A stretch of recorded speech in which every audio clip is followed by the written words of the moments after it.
Hello दोस्तों, Alka Sharda channel पे आप सबका फिर से स्वागत है। मैं अलका आपके लिए एक अच्छी बहुत ही प्यारी कहानी लेके आई हूँ और आज की कहानी का मेरा शीर्षक है डेढ़ टिकट। ये कहानी जो है डेढ़ टिकट में एक बुजुर्ग ने बयां किया श्री गणेश जी के प्रति अपना प्रेम। महानगर के उस अंतिम बस स्टॉप पर जैसे ही कंडक्टर ने बस रोक दरवाज़ा खोला, नीचे खड़े एक देहाती बुजुर्ग ने चढ़ने के लिए हाथ बढ़ाया।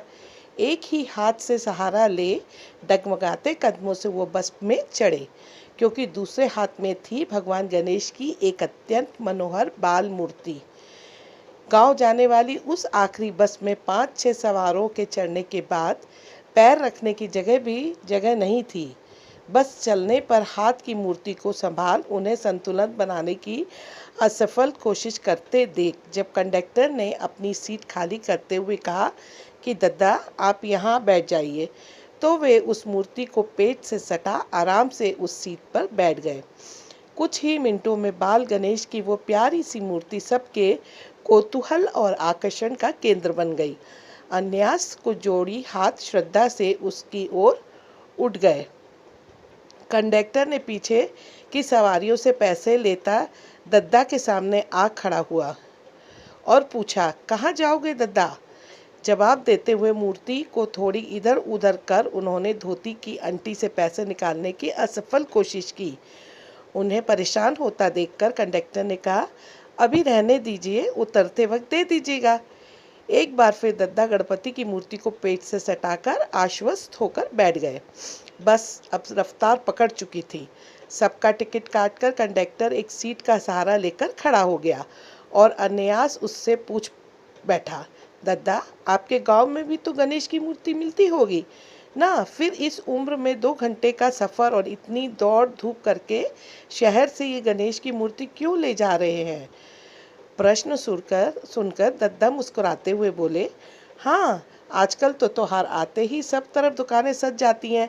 गांव में भी मिलती हैं मूर्तियाँ, पर ऐसी नहीं। देखो ये कितनी प्यारी और जीवंत है। फिर संजीदगी से कहने लगे, यहाँ से मूर्ति ले जाने की भी एक कहानी है बेटा। दरअसल हम पति पत्नी को भगवान ने संतान सुख से वंचित रखा। सारे उपचार तंत्र मंत्र सब किए, पर नसीब मानकर स्वीकार भी कर लिया और काम धंधे में मग्न मन लगा लिया। 15 साल पहले काम के सिलसिले में हम दोनों इसी शहर में आए थे। गणेश पूजा का त्योहार नज़दीक था, तो मूर्ति और पूजा का सामान खरीदने यहाँ बाजार गए। अचानक पत्नी की नज़र एकदम ऐसी ही एक मूर्ति पर पड़ी और उसका मातृत्व जाग उठा। मेरा बच्चा कहते हुए उसने उस मूर्ति को सीने से लगा लिया। सालों का दर्द आंखों से बह निकला। मूर्तिकार भी यह देखकर भाव विह्वल हो गया और मैंने उससे हर साल इसी सांचे की हूबहू ऐसी ही मूर्ति देने का वादा ले लिया। बस तभी से यह सिलसिला शुरू हुआ। 2 साल पहले तक वो भी साथ आती रही अपने बाल गणेश को लेने, पर अब घुटनों के दर्द से लाचार है। मेरी भी उम्र में भी हो रही है, फिर भी सिर्फ 10 दिन के लिए ही क्यों ना हो, उसका ये सुख नहीं छीनना चाहता। इसलिए अपने बाल गणेश को बड़े जतन से घर ले जाता हूँ। अब तो आसपास के लोगों में अच्छा खासा कौतूहल जाग चुका था। कुछ लोग अपनी सीट से झांककर तो कुछ उचक्कर मूर्ति को देख मुस्कुरा के हाथ जोड़ने लगे।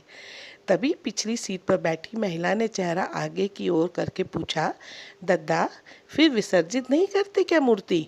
एक दर्द भरी मुस्कान के साथ दद्दा ने कहा, अब भगवान स्वरूप स्थापित कर विधि विधान से पूजा करते हैं तो विसर्जन तो करते ही हैं, पर इस वियोग के कारण ही इन 10 दिनों में उसके हृदय से मानो वात्सल्य का सोता फूट पड़ता है, जिससे हमारा जीवन बदल जाता है। अभी भी रंगोली डाल आम के तोरण से द्वार सजाकर वहीं पर राह देखते बैठी होगी।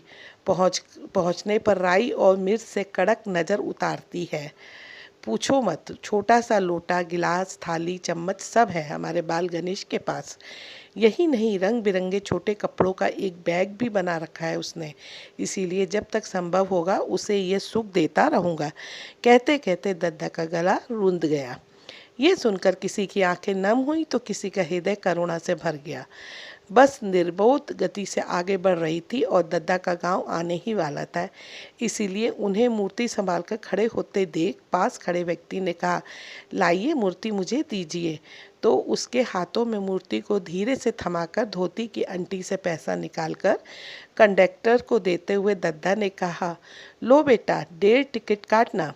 यह सुनकर कंडक्टर ने आश्चर्य से कहा, अरे आप तो अकेले आए हैं ना, फिर ये 1.5 टिकट?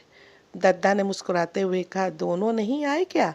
एक मैं और एक यह हमारा बाल गणेश। यह सुनते ही सब उनकी ओर आश्चर्य से देखने लगे। लोगों के असमंजस्य को दूर करते हुए उन्होंने फिर कहा, अरे उलझन में क्यों पड़े हो सब? जिसे देखकर सभी का भाव जागा वो क्या केवल मूर्ति है? जिसे भगवान मानते हैं, प्राण प्रतिष्ठा करते हैं, वो क्या केवल मिट्टी है? अरे हमसे ज़्यादा जीवंत है वो। हम भले ही उसे भगवान मान उससे हर चीज़ मांग लेते हैं, पर उसे तो हमारा प्यार और आलिंगन ही चाहिए। ये कहते हुए दद्दा का कंठ भाव तिरेक से अवरुद्ध हो गया। उनकी बातों का मंत्र मुग्ध होकर सुनते कंडक्टर सहित सह यात्री करुणा और वात्सल्य के इस अनोखे सागर में गोते लगा रहे थे कि उनका गांव आ गया और एक झटके से बस रुक गई। कंडक्टर ने 1.5 टिकट के पैसे काटकर बचे पैसे और टिकट उन्हें थमाकर आदर से दरवाज़ा खोला।